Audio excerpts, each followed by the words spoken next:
Hey guys, welcome back to my channel. Welcome back to another video. If it is your first time here, welcome. If you are a returning subscriber, thank you for coming back to yet another video. In today's video, I'm going to be talking about 5 things that can help you to reach 1,000 subscribers, to reach your 1,000 subscribers milestone. So I recently reached 1,000 subscribers and I'm so grateful, and I just want to say thank you to each and every one of you that has subscribed to my channel. And this video is just going to be me talking about how I did it, how I got there. And I guess with different people how do I put it, like the paces are very different. Some people it takes them longer, some people it takes them like a really short space of time. So I just want to give you guys tips on how I feel like I was able to reach that milestone and just give you advice, you know, and hopefully this can be a push for you to start your own channel, to be like, you know what, I'm starting it like today. So yeah, if you're interested and if that's what you might want to know, then do keep on watching. Please do not forget to subscribe to my channel. Yeah, without further ado, let's get into it.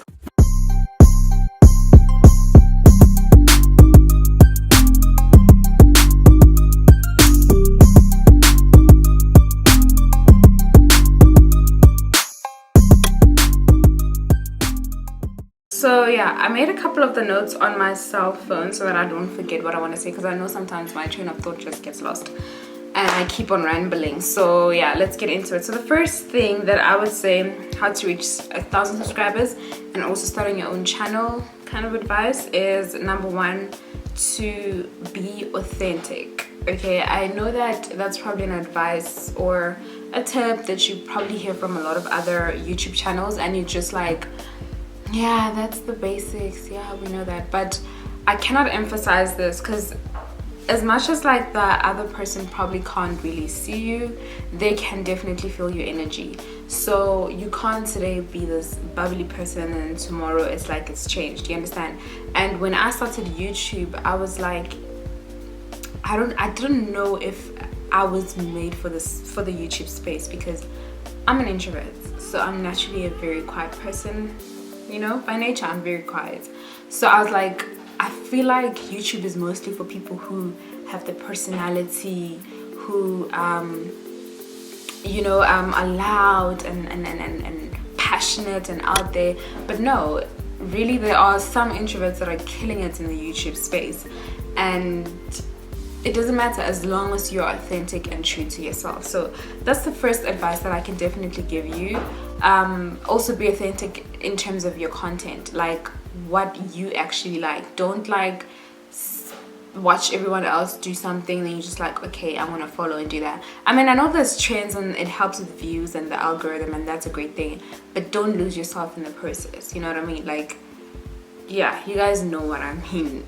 I'm not disputing the fact that sometimes we do go according to trends so that you can get more views and it's good for the YouTube algorithm and, you know, wada.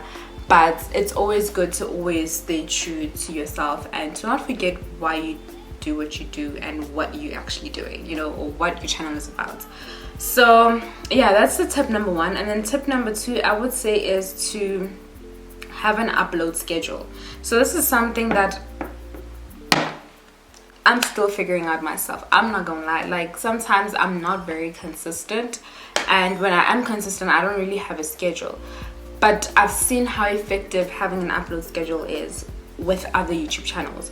Like when someone says, I upload my videos on Thursdays, people know that on Thursday they're gonna look up to this person's content. You know what I mean? Like they're gonna be like, okay, let's say you're just on YouTube and you're not subscribed to that person's YouTube channel, and you're just browsing through your YouTube homepage or whatever, and it's a Thursday, and you know that this person always uploads on Thursdays, or they always advertise their content on Thursdays. You're definitely gonna look for them. You're gonna search their name and check if they're uploaded on this Thursday, you know, today. Have they uploaded already, or they're uploading later on? So it's very important to have a schedule. I know, like, you associate that day with a particular YouTuber.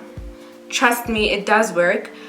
Personally for me, it's something that I'm still working on. So I'm giving myself advice, and I'm also giving you guys advice, or some things that I've picked up, you know what I mean? So I'm still working on that.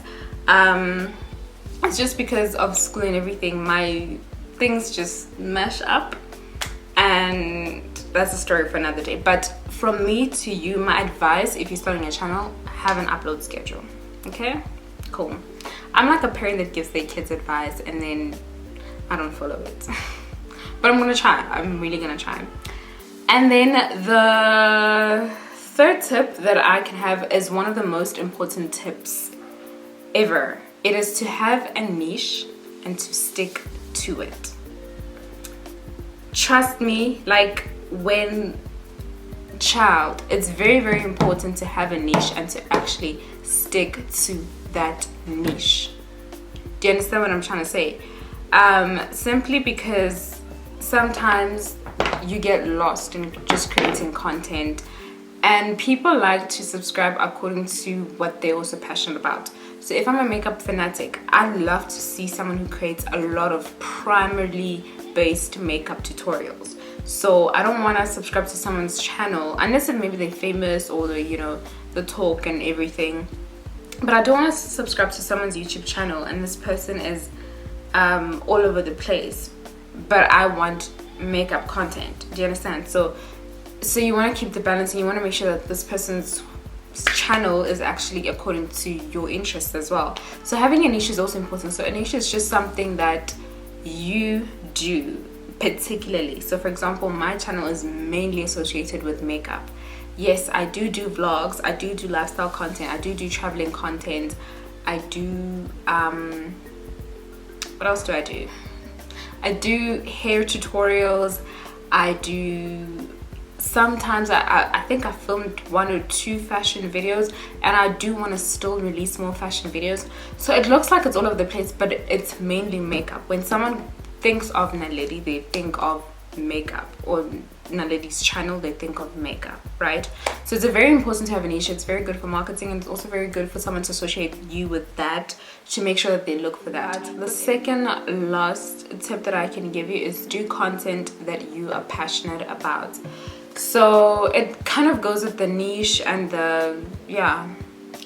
it ties in with the niche. So the niche that you have, it should obviously be something that you're passionate about. It doesn't help you create content about something that you hate and you cannot stand and you don't understand or something that you like but you're not really passionate about. Because the problem is, creating the first few videos is not a problem. It's really not a problem. The problem comes when you've been doing it over and over and over and over again, and now you get bored because you're doing the same thing over and over again. And if you're not passionate about it, there's nothing to fuel you to keep going. So if you're doing something over and over again, if it's something that you actually do like, you're not gonna mind doing it again. If it's something that you actually do like and do enjoy, it's not something that you're gonna feel like, again, you understand what I mean? So it's very, very important to have content to make content that you're passionate about, and it ties hand in hand with the niche as well. And then another advice that I can give you is also, it ties in together with the upload schedule. Have a schedule, and then also a time where you upload. And then when you upload, share it on your other platforms. So for example, share it on your Instagram, share it on your Twitter, share it on other platforms for people to see. Because if it's just on YouTube, there's so many videos on YouTube. Literally, it's not just yours. And the chances of someone just randomly searching your name, and especially if you're starting out, the algorithm won't push your content up and up and up unless if someone has actually subscribed to your channel. So if it's not a lot of views, not a lot of people will see it. So the only way to advertise is to also share on your social media platforms. Also, if you can, ask other people to share sometimes. Just be like, hey, I uploaded this video that I really like, and I was wondering if I could get support from you by please advertising it for me on your channel, or posting about it on your Instagram or your WhatsApp status, whatever, your Instagram story, and you know the vibes. So yeah, that really helps. So advertise on other platforms but YouTube, right? So we're gonna get to the equipment part. So the equipment that I use is a camera and a ring light. So I'm using the Canon EOS 800D. It's a very good camera for starter apps. So if you want to start your channel, it's a really I feel like it's a user-friendly and beginner-friendly kind of camera, because there's some cameras that are very complex, and when you're starting out you don't know so many things. So I feel like this one was good. The first time I got it, I already knew what to do without even reading the manual. There's obviously certain things that I needed to check here and there on the manual, because I've never had a camera before, so I had to check how to put in the lens properly, how to set it to blur the background, those kind of things. Like, it was minor things that I obviously had to check in my manual, but otherwise it's a very easy starter up kind of camera. But also you can actually use your camera, your phone. I remember when I started filming YouTube videos, I was using what was it? It was an iPhone 5C. I don't know if you guys remember those little iPhones, the block ones that had color. It came with different colors. There was a blue one, there was a white one, there was also yellow. I was using the yellow one. That was my first iPhone, and I really loved that phone. So that was one of the first phones that I used to film. Ooh, sorry. That was one of my first phones that I used to film my YouTube videos. That's crazy. And I also used to use an iPhone 6 as well in first year of varsity. So my advice, if you're using a phone, use the back camera and then mirror your content on a laptop so you can actually see yourself. So I use QuickTime Player to actually screen record so that I can actually see myself when the phone is like the other way around. So use the back camera because it's better quality. But I know the more late or recent iPhones, like this one as well, has full HD quality, like 1080p. And then also I use a ring light, like I mentioned. I got it from Cameraland in Sandton City, just inside the mall. I'm not sure if they moved it, but the last time I checked it was inside. Sandton City is so big, I can't even direct. But yeah, I got it in Cameraland in Sandton. But I know there's another one, if I'm not mistaken, in Centurion or something like that. But you guys can just search Cameraland. But nowadays ring lights are literally everywhere, so you can get it even if you go to the mall and then you go to like those cell phone shops and those tech kind of shops. I'm sure you can get a ring light there. Nowadays they literally available everywhere. When I was looking for it, I think in 2019 or 2018, it was so hard to find.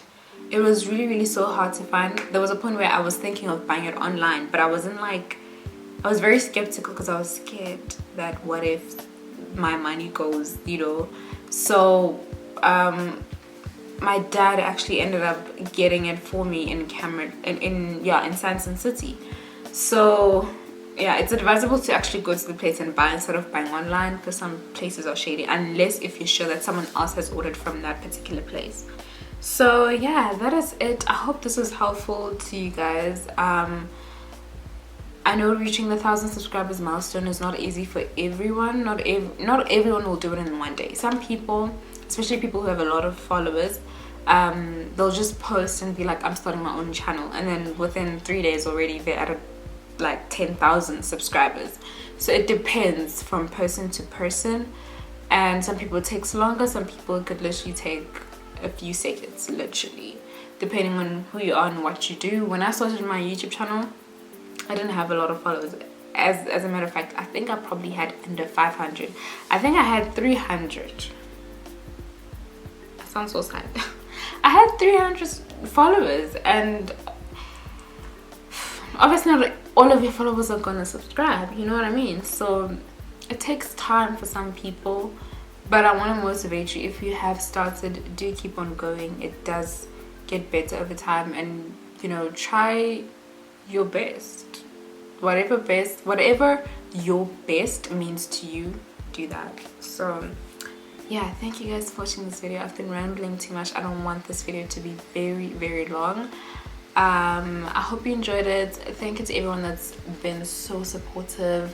And thank you to all my subscribers for making this milestone come true for me. So hopefully next time I'll be giving tips on, I don't know, getting monetized. So thank you guys for watching this video, and I will see you guys in my next one. Bye.